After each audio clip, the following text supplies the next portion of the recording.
जैसे पहले हमने इस पेपर को सारे को पढ़ा और उसके बाद इस पे चर्चा शुरू हुई। मैं एक बात तो ये कहना चाहता हूं कि इस पेपर का जो मूल है वो ये है कि प्रकृति और मानव समाज में तब्दीली और विकास कैसे होता है। इसमें जो मंत्र दिया गया है उसका कि हमारे इस पूरे ब्रह्मांड में दो सबसे महत्वपूर्ण चीजें हैं, एक है प्रकृति और दूसरा है मानव समाज। और ये दो तरफा इंटरेक्शन होता है, एक प्रकृति और मानव समाज के दरमियान, दूसरा अंतरक्रिया होती है मनुष्य समाज के अपने खुद के अंदर। ये जब क्रिया चलती है, क्रिया प्रतिक्रिया चलती है,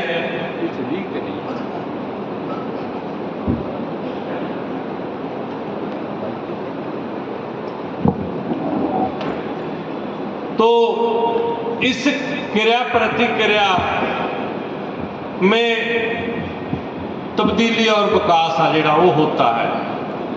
कई बार उस एस्पेक्ट में यूनिटी डोमिनेट करती है और जो संघर्ष है वो सेकंड दर्जे पे रहता है। कभी संघर्ष मेन रोल प्ले करता है, यूनिटी सेकंड दर्जे में रहती है।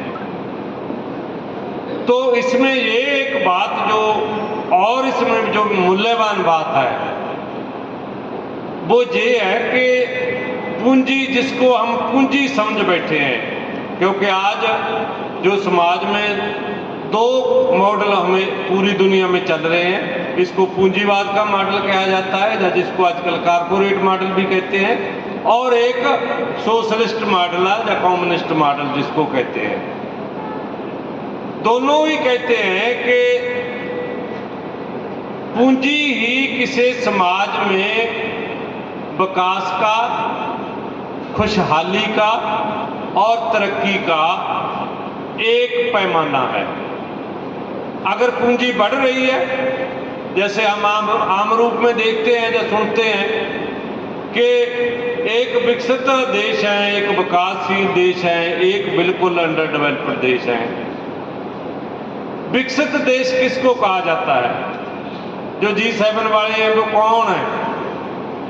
उनकी जीडीपी, उनके पास पैसा ज्यादा है, उनकी जीडीपी बहुत ज्यादा है, और जो विकास कर रहे देश हैं जिसमें हमारे इंडिया का या भारत का भी नाम आता है, ये भी जीडीपी बढ़ाने में लगा है और पूरी दुनिया जीडीपी की तरफ जा रही है, क्योंकि अगर जीडीपी बढ़ेगी तो ही विकास होएगा और खुशहाली आएगी। ये आज दुनिया में एक मान्य प्राप्त विचार है। लेकिन प्रकृति मानव केंद्रित जन आंदोलन का ये मानना है कि अगर प्राकृतिक स्रोत विकास करते हैं और मानवीय स्रोत विकास करते हैं तो विकास है। अगर प्राकृतिक स्रोतों का और मानवीय स्रोतों का दोहन करके कोई पैसे कमाता है, उसको विकास का नाम नहीं दिया जा सकता, उसको विनाश ही कहा जा सकता है। दुनिया में हमारा जंगल वो कट रहा है, जीव जंतु कम हो रहे हैं, पहाड़ खत्म हो रहे हैं, पहाड़ों को खोद खोद हम बड़े बड़े एक्सप्रेस वे बना रहे हैं, और खेतीबाड़ी वाली जमीन जो किसी समय, अभी थोड़ी देर पहले इंडिया में भी यही कानून था कि अगर दो फसली कोई खेती है उसको आप किसी इंडस्ट्री को नहीं दे सकते। अब ये कानून बदल गया है। अब किसी भी किस्म की खेती है, जो खेती वाली जमीन है, आप किसी भी प्रोजेक्ट को दे दो, कोई मनाही नहीं है। इसलिए अगर हमारी हवा खराब हो रही है, हमारा पानी खराब हो रहा है, हमारा भोजन जहरीला हो रहा है, हमारा जंगल कट रहा है, हमारा समुद्र में का तेजाबीकरण हो रहा है और समुद्र में डेड जोन बन रहे हैं। और इसी तरह और हमारे जो लोग हैं वो गरीब हो रहे हैं और वो कुपोषण का शिकार हो रहे हैं और उनके अंदर गरीबी और बेरोजगारी बढ़ रही है। स्वस्थ भोजन उनकी पहुंच से बाहर जा रहा है।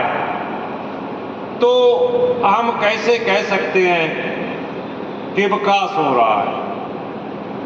अब तो इनके यही कुछ संस्थाएं, कारपोरेट की कुछ संस्थाएं हैं जो बता रही हैं कि यार विकास जो हम जिसको समझ बैठे हैं, अब इस पे भी हमें कुछ वो कह रहे हैं कि चेक लगाना पड़ेगा। अभी अभी जेनेक्सो की एक रिपोर्ट आई है, उस रिपोर्ट में इंडिया के बारे में कहा गया है कि इंडिया में 39% जो साढ़े बच्चे हैं वो एक से लेकर 3 घंटे तक मोबाइल देखते हैं। कितने? 39। 46% हमारे बच्चे हैं वो 3 से लेकर 6 घंटे तक मोबाइल देखते हैं और 15% बच्चे हैं जो वो 6 घंटे से भी ज़्यादा समय मोबाइल पे लगे रहते हैं। और जेनेक्सो ने अब कहा है कि जो मोबाइल है कम से कम स्कूलों में इसको बैन करो। और बैन करने के लिए उन्होंने कहा है कि इसका नुकसान क्या हो रहा है, जिसको हम विकास कह रहे हैं ना। कई बार हम बच्चे को कहते हैं कि जैसे मैं भी कहता हूँ यार मैं तो बुढ़ा हो गया, मेरा एक पोता है, मैं उसको भी कई बार बोलता हूँ कि खुश यार अजय मेरे को पता नहीं चलता, वो 1 मिनट में इधर उधर करके मैंने कहना लो पापा हो गया। तो और हमें लग रहा है यार हमारे बच्चे तो बड़ा विकास कर रहे हैं। लेकिन जेनेक्सो अब क्या कह रहा है कि बैन करो स्कूलों में और घरों में अपने बच्चों पे चेक रखो कि वो ज्यादा समय मोबाइल ना देखें। और उन्होंने इसके 3 नुकसान बताए। पहला नुकसान बताया है कि उनके दिमाग की एकाग्रता है, जो कंसंट्रेशन है जो माइंड की, वो भंग हो जाती है मोबाइल से। दूसरा उसने कहा है कि क्रिएटिविटी है जो क्रिएट करते हैं बच्चे, वो लो हो जाती है। और तीसरा जो सबसे खतरनाक बात उन्होंने कही है से इससे बच्चों में डिप्रेशन भी आ जाता है, अवसाद आ जाता है। अब देखो कि जिस बात को हम, अब तो ये भी है ना कि बच्चा रोने लग जाए तो मम्मी भी उसको फटाफट कहती है ले बेटे ये ले लाओ, और उसको मोबाइल पढ़ा दो, वो उसी समय हंसने लग जाता है, उस पर लग जाता है वो काम करने। और हमें पता ही नहीं कि ये जो जिसको हम विकास समझी बैठे हैं ये हमारे बच्चों के लिए बहुत खतरनाक चीज है। इसलिए हम जो कह रहे हैं प्रकृति मानव केंद्रित जन आंदोलन की तरफ से कि विकास की अवधारणा को बदलना पड़ेगा। अब ये बताना कि देखो जी एक्सप्रेस वे बन रहे हैं, विकास हो रहा है। अब तो हमारे कह रहे हैं कि अमृतसर से लेकर जो दिल्ली तक बुलेट ट्रेन चलेगी, 2 घंटे में अमृतसर से बंदा बैठेगा और 2 घंटे के अंदर अंदर दिल्ली पहुंच जाएगा। क्यों छेती फाहा लेना दिल्ली जाके? अब ये 5 या 6 घंटे में लग जाते हैं, 7 घंटे में भी लग जाएंगे।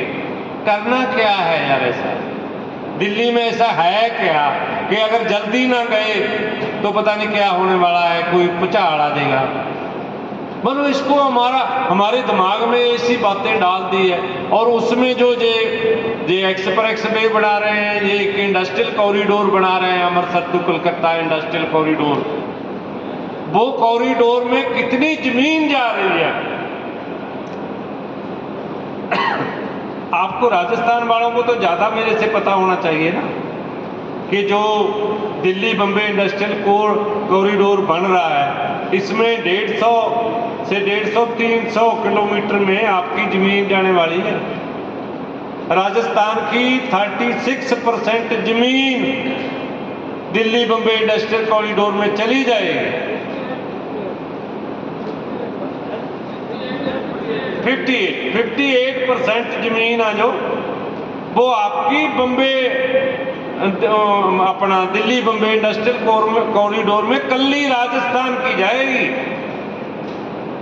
और पंजाब के पास तो रहनी कुछ नहीं, क्योंकि पंजाब तो वैसे ही छोटा है।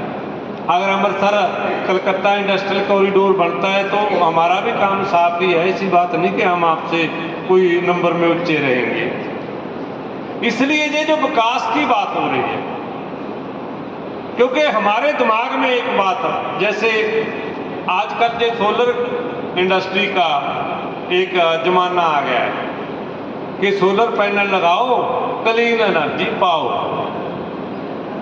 पहली बात तो ये है कि हमारे दरमियान जो साइंटिस्ट बैठे हैं सागर तारा जी, वो कहते हैं कि जब सोलर प्लेटें बढ़ती है वहां इतना पोल्यूशन होता है कि जितना उन्होंने क्लीन एनर्जी के नाम पे आपको कहते हैं ना कि पोल्यूशन नहीं होएगा, उतना तो वो बढ़ते समय कर देती है।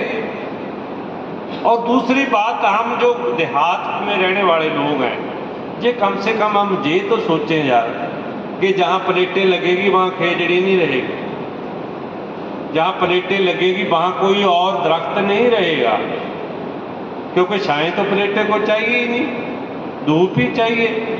और धूप चाहिए तो सारे पेड़ तो काटने पड़ेंगे। और पेड़, अब ये देखो कि वो एनर्जी जो खेजड़ी काट के लगेगी वो क्लीन एनर्जी कैसे होगी?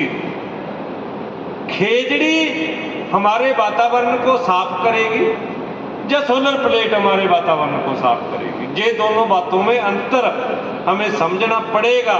कई बार हम उस विकास के चक्कर में आ जाते हैं, क्योंकि ये जो पूंजीवाद है ना, ये बड़ा शैतान है और ये इतने सोने सोने शब्द बनाता है, सस्टेनेबल डेवलपमेंट। या देखने को सुनने को बड़ा शानदार लगता है, लेकिन वो सस्टेनेबल डेवलपमेंट पे नाम पे जो कबाड़ा कर रहा है पूरी दुनिया में, उसके आंकड़े तो बहुत सारे इसमें दिए हुए हैं। एक साथी ने बोला है कि आपने जो आंकड़े इसमें दिए हैं वो तो ज़्यादातर यार वेस्टर्न जो संस्थाएं हैं उनके दिए हैं और वो डिस्टॉर्ट है। मैं ये कहना चाहता हूँ कि पहली बात तो ये है कि हमने उन संस्थाओं के आंकड़े दिए हैं जो नामी ग्रामी हैं दुनिया में, जिनका नाम चलता है। वर्ल्ड बैंक बड़ा है कि रिजर्व बैंक ऑफ इंडिया बड़ा है? वर्ल्ड बैंक बड़ा ना, रिजर्व बैंक ऑफ इंडिया था उसकी बिल्कुल ही है, मतलब छोटा बच्चा भी नहीं है। इसलिए ये जो भी हमने आंकड़े, अच्छा दूसरी बात ये है कि जितनी भी ये विश्व की संस्थाएं हैं ना, इसमें ये मत सोचो कि इसमें जो साइंटिस्ट हैं वो अकेले बेस्ट की है। जो ये 15,000 साइंटिस्टों की एक रिपोर्ट का हवाला इस डॉक्यूमेंट में दिया गया है, वो 15,000 जो साइंटिस्ट हैं उसमें 350 से ज़्यादा साइंटिस्ट इंडिया के हैं।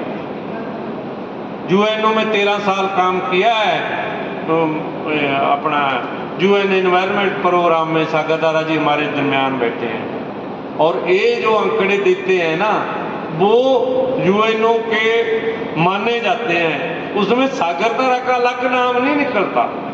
उसमें सागर तारा और इनके जो अपने मुल्क के जो साइंटिस्ट हैं या साथी हैं उनका भी उसमें काम है। इसलिए इस बात से कि ये तो जी इसका नाम तो IMF है, इसका नाम तो वर्ल्ड बैंक का, इसका नाम तो जेनेक्सो है, यार बात ये नहीं है। अगर किसी को ये लगता है कि जेनेक्सो ने जो मोबाइल बारे, जो बच्चों के बारे, जो जेनेक्सो कह रही है कि स्कूल में इसको बैन करो, अगर किसी को लगता है यार ये बात गलत है, फिर ठीक है, फिर हम स्कूल में किताबें बंद कर देते हैं, बच्चों को मोबाइल से पढ़ाई शुरू करवा दो। और क्या है, हमने तो बेस्ट के उल्टी चलना ना। हमने ये देखना है कि ठीक क्या है, गलत क्या है। कुछ साथी ने, एक साथी ने कहा कि अपने आप को बदलो या दूसरे को बदलना छोड़ो। हम कहना चाहते हैं कि खुद भी बदलो और दूसरों को भी बदलो। अगर मैं अकेला बदल जाऊं, मेरे से दुनिया नहीं बदलेगी। अगर मैं खुद भी बदलूं और दुनिया को बदलने की ट्राई भी करूं, वो बदले ना बदले, सही रास्ता ये है कि हमने खुद को भी बदलना है और दुनिया को भी बदलना है। इसलिए अगर हम कहें कि यार खुद तो बदलो, दूसरों को मत कहो बदलने के लिए, ये काम एक तरफा हो जाता है। एक ट्रैक से गाड़ी नहीं चलती। जब हम साइकिल चलाते हैं ना, पहले एक पैडल दबाते हैं, फिर दूसरे वाला दबाते हैं, तब साइकिल चलता है यार। अगर साइकिल का हमें एक पैडल ही दबाई जाए तो वो चलता नहीं, थोड़ी सी दूर चल के बंद हो जाएगा। इसलिए जो 22 वर्षा पैडल हमें दबाने पड़ेंगे। एक साथी ने उस पर बोला, जेपी जी ने, कि यार सपना तो बहुत बढ़िया है, इसको पूरा करने का प्रोग्राम तो दो ना। वो हमारे पंजाबी में एक कहावत है कि कोई मेरे वर्गा मेले में भाग गया, और मक्की जब थोड़ी पूरी तरह पक्की नहीं ना होती, जब उसकी फुल्लियाँ नहीं बनती, उसकी पहली स्टेज में जब हम उसको अगर उसके दाने को बनाते हैं तो पंजाबी में हम उसको मुरमुरे बोलते हैं। मेरे वर्गे ने मुरमुरे पाए झोली च और जाके खाड़े च बह गया। उत्थे हीर रांझे का खाड़ा चल रहा है, और वो मुरमुरे ऐसी चीज होते हैं, उसमें सुनता तो है नहीं, वो शोर बहुत करते हैं।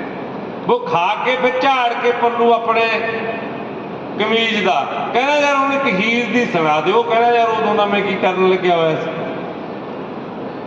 अब यार जे पूरा डॉक्यूमेंट तो पढ़ के देखो ना, कि जे इसका जो डॉक्यूमेंट है जो हमारा, इसका 7 पेज से लेकर लास्ट तक ये सपना ही तो सजोया हुआ है ना, कि इसका समाजशास्त्र क्या होगा, इसका अर्थशास्त्र क्या होगा, इसकी राजनीति क्या होगी, इसका वैल्यू सिस्टम क्या होगा, इसकी दृष्टि क्या होगी।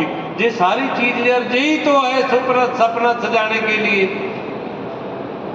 और अगर हम इसको यही नहीं समझते कि यार इससे सपना सजेगा, तो फिर ये बात तो हमारे को समझनी पड़ेगी।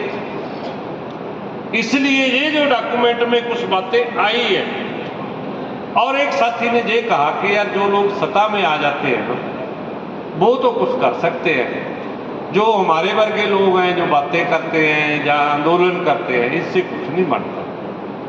हम तो इसकी अभी उदाहरण दिखाते हैं आपके सामने स्पष्ट क्लियर, कि अगर किसानों को लगा कि ये 3 कानून काले हैं हमारे लिए, और उन्होंने स्ट्रगल की, तो सत्ता वालों ने बदला ना अपना कानून।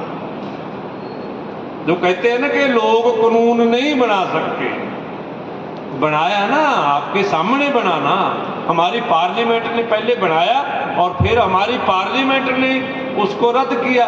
हमारे राष्ट्रपति ने पहले गजट किया कानून बनने का, बाद में गजट किया कानून खत्म करने का। फिर हम ये कैसे कह सकते हैं कि जो सत्ता में लोग रहते हैं वो ही कोई तब्दीली कर सकते हैं, जो पब्लिक है वो कुछ नहीं कर सकती, या थोड़ा मोटा प्रेशर ग्रुप भी बना सकती है। अगर पब्लिक का प्रेशर ग्रुप बन जाए ना, अब देखो कि सत्ता तो जितनी मर्जी बदलते रहो, पार्टियां जितनी मर्जी बदलो, सत्ता बदल के सारियां पार्टियां को दिखा के देख लो।